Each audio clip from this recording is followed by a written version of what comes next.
Olá pessoal, vamos ao simulado EAD Vídeos, leitura e produção de texto. Vamos para a questão 12, mas antes disso não esqueça de curtir o vídeo, de se inscrever no canal, ativar o sininho de notificações e acesse no comentário deste vídeo o formulário contendo todas as questões do simulado. Observe o trecho a seguir extraído de Cook e Elias e assinale a alternativa que preenche com correções as lacunas. Foi então que, aos poucos, outro tipo de contexto passou a ser levado em conta. O contexto, lacuna, para que duas ou mais pessoas possam compreender-se mutuamente. É preciso que esses contextos, lacuna, sejam pelo menos parcialmente semelhantes. Então, o que preenche essas lacunas são cognitivos, históricos, sociocognitivos, linguístico ou moral. Então perceba que é uma parte bem importante no texto que vai acusar a resposta, que é a segunda oração que aparece ali no texto, né? Para que duas ou mais pessoas possam compreender-se mutuamente, é preciso que seus contextos sejam pelo menos parcialmente semelhantes. Então aqui a gente está falando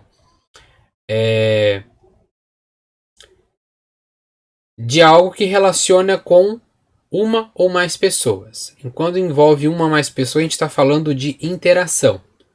E quando a gente fala de interação, né, vem na nossa mente aí tanto Batkin quanto Vygotsky, que fala das questões sociais. Né? Então, para que duas pessoas possam compreender-se mutuamente, é necessário que elas tenham, então, uma questão sociocognitiva. Uma questão de se entender e de se dialogar num contexto parcial ou semelhante, né? Então, o melhor termo que preenche essas lacunas vem exatamente dessa segunda parte do trecho ali. Para que duas ou mais pessoas possam compreender, e se duas ou mais pessoas compõem a parte sócio, né? E como a gente está falando, então, de compreensão, de comunicação, de linguagem, a gente está falando, então, de cognição.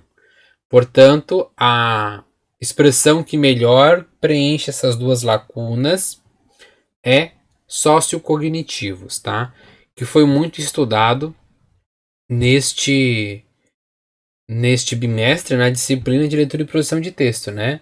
As definições, né? Tanto de Bakhtin quanto de Vygotsky, que é pelo diálogo, que é pela socio-interação. Então, agora vamos ler novamente o trecho colocando o sociocognitivo nas lacunas para você observar que é o melhor termo que preenche, né? Foi então que aos poucos outro tipo de contexto passou a ser levado em conta, o contexto sociocognitivo. Bom, porque se fosse qualquer outro dos termos, né, não precisaria ser levado em consideração, até porque já se tem um contexto cognitivo meu, histórico da pessoa, linguístico e moral. Né? Então, tirando o sociocognitivo, todos os contextos são egocêntricos, são individualistas, são meus. Então, na verdade, não é outro contexto, é apenas o meu contexto. Mas se a gente está levando em consideração outros contextos, então envolve diferentes percepções. E diferentes percepções envolve um diálogo, uma questão social. Portanto, passou a ser levado em conta o contexto sociocognitivo.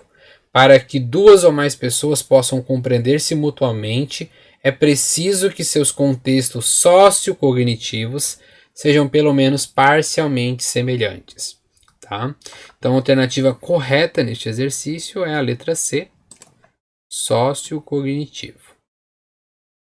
E com isso finalizamos esta questão.